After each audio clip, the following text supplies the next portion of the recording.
Now, Good morning. Welcome to this virtual conference, Settlement on the San Juan, Pioneers, Personalities, and Persistence, hosted by the BYU REDD Center for Western Studies and the Hole in the Rock Foundation. My name is CENTER Lund, and it is my privilege to welcome you and to be part of this conference. In my early years as a seminary teacher, I fell in love with church history and decided to write a novel called The Work and the Glory. It actually turned out to be 9 novels. By the time I finished that some years later, I was working in the headquarters of the church educational system, and we sponsored tours for our teachers to what we called gospel study tours to Israel and church history and the Wyoming trails. One day in January, we were out on the Wyoming trails at Martin Cove, preparing for that summer. It turned out to be a beautiful, bright summer day, but the temperature was 5 degrees and there was a 30-mile-an-hour wind. I had come prepared because I knew Wyoming, but I thought I was going to die. I mean, I had on thermal underwear, 2 pairs of pants, sweaters, all kinds of stuff. And I was just shivering so bad I could hardly speak. And as I thought about that, I thought about these pioneers who came with hardly anything, not any food. I mean, they're in terrible shape. And it hit me. I'd always thought of the story of that pioneer experience as being the suffering. But the incredible thing that hit me that day was the real story is how many survived it and how they did that. And that day, a thought came to me and said, I want to write this story. And I hadn't thought about doing any more church history. Well, sometime later, I had another experience. One of our seminary teachers, LeGrand Black from Blanding down in southern Utah, called me one day and he knew about the various tours. And he said, I think we have another tour that will equal anything you're doing. And he told me about what he called the Hole in the Rock Pioneers. And I'm a little chagrined to say this, but I said, you mean Butch Cassidy? Why would we want to go down there and study about Butch Cassidy? And he reminded me that it's the hole in the rock, not the hole in the wall that we associate. But I share that because I have found so many people that don't know about these pioneers. And so a group of us went down and LeGrand and others took us across the trail, and it was an incredible experience. There were no weather challenges. We went in the fall, it was beautiful weather, but we took Jeeps and ATVs across most of the trail, and it was unbelievable. And the stories that they told were unbelievable. And when we got to Lake Canyon and looking over where that incredibly miraculous lake was out there in the middle of nowhere and really became a powerful incentive for the saints to go on, I had that same experience. I thought, I want to tell this story too. It needs to be told.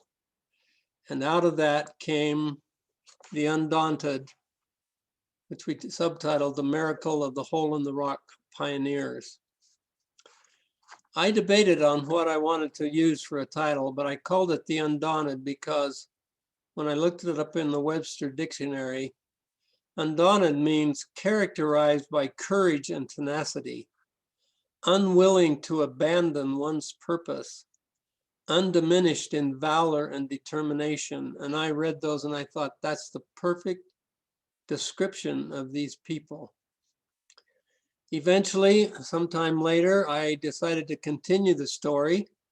And that is, the story didn't end when they got to the San Juan. They now had to settle the place and make a living and bring others. And so eventually I added 2 more novels that focused on that settlement of the San Juan area with the same kind of amazing stories. The first was called Only the Brave, and the second, To Soar with the Eagles. And this is what this conference is about, to come to better know these pioneers and what they did, and the legacy that we have here in Utah that I think is being improved, and especially with conferences like this. I'm so happy to see this happening. So I thought what I'd do now is just briefly go through the backstory and emphasize some of the things that made this so important to me. The story actually begins around 1877 and 1878, when there was a truly, and this is not an exaggerated term, there was truly a real existential threat to the state of Utah, or the territory of Utah at that point. It started with 4 young Navajo braves who came up into central Utah to trade with the Mormons. On their way back, they got caught in a blizzard. They holed up in a cowboy's line cabin.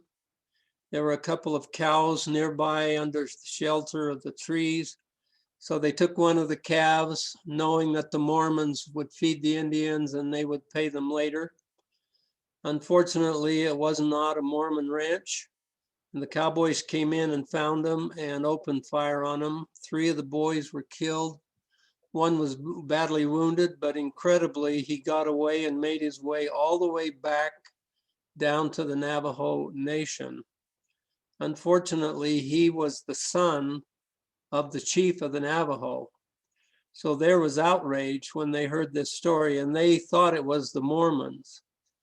And it looked like the whole southern part of Utah would go up in war. So President John Taylor at that point realized that something had to be done, and it had to be permanent. And so he decided to set up a mission. He called it the San Juan Mission. And in December of 1878, at the Parowan Stake Conference, Elder Erastus Snow came and issued the calls for this mission.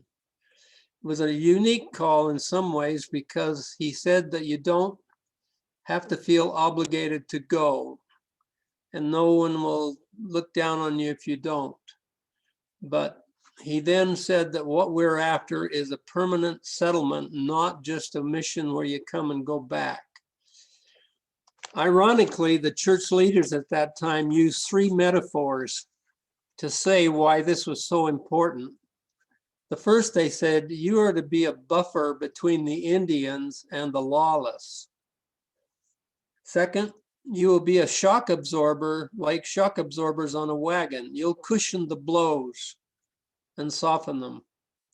And finally, you're to be like a lightning rod that calls the warring factions down on yourselves. As I read those, I thought, how's that for a motivational pep talk? This is what we're calling you to. But nevertheless, they answered. Eventually, about 250 people went.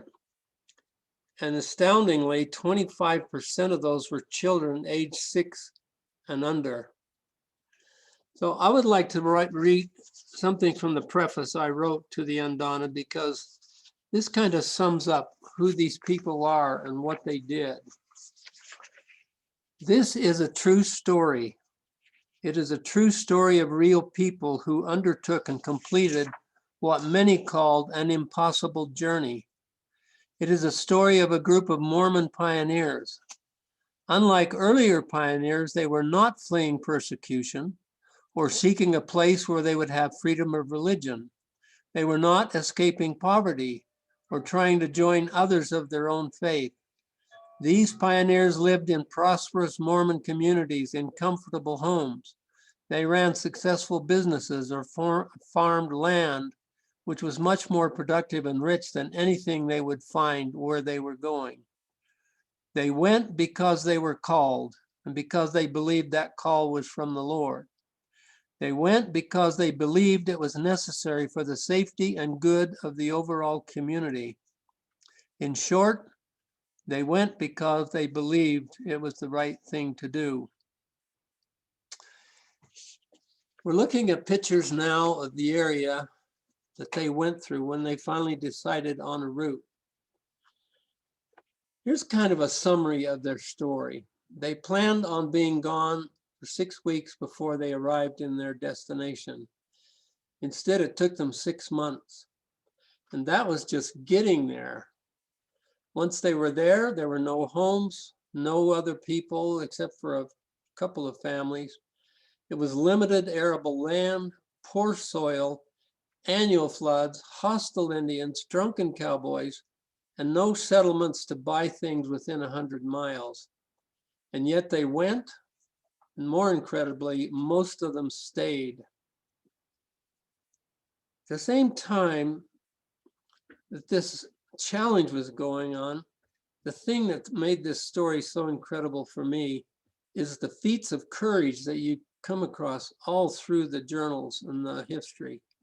The stunning examples of their sheer endurance, road building through 200 miles of land where some said you couldn't even get a burro through it. Numerous incidents of sacrifices, literally dozens of miraculous interventions. This spirit and courage was summed up by 2 simple statements by Jens Nielsen.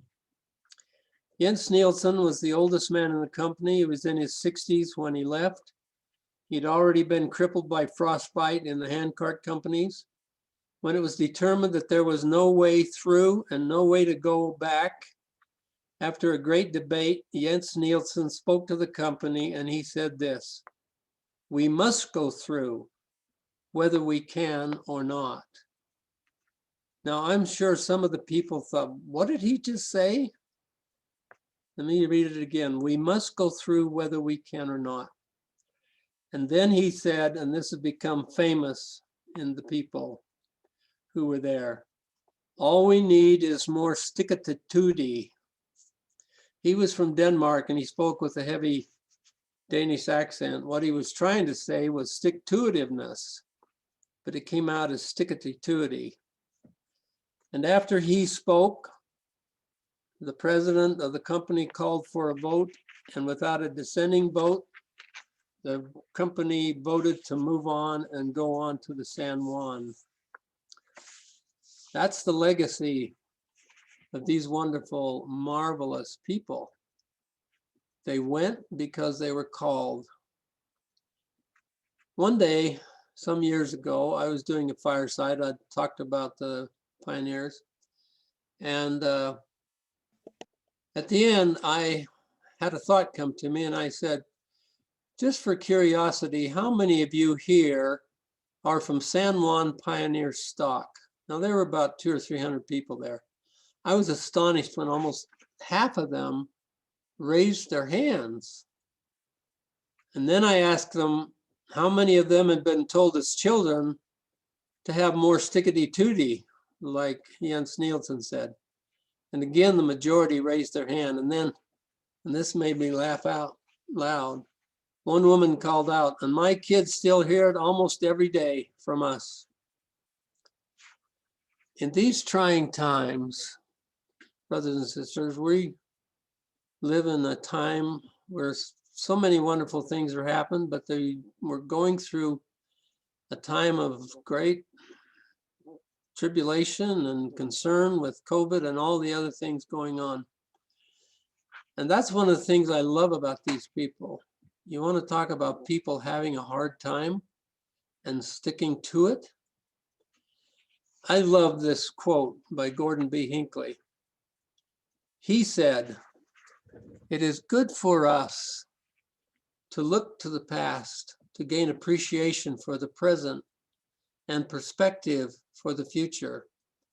It is good to look upon the virtues of those who have gone before, to gain strength for whatever lies ahead. It is good to reflect upon the work of those who labored so hard and gained so little in this world, but out of whose dreams and early plans so well nurtured has come a great harvest of which we are the beneficiaries. Their tremendous example can become a compelling motivation for us all. I think that's the point of this whole conference. This tremendous example, their tremendous example can become a compelling motivation for us all. For each of us is a pioneer in his own life, often in his own family, and many of us pioneer daily in trying to establish a gospel foothold in distant parts of the world. Thank you. It's my privilege to be part of this, to speak with you and to say my hallelujahs and amens to this wonderful effort to let us learn more about the San Juan pioneers and their mission. Thank you.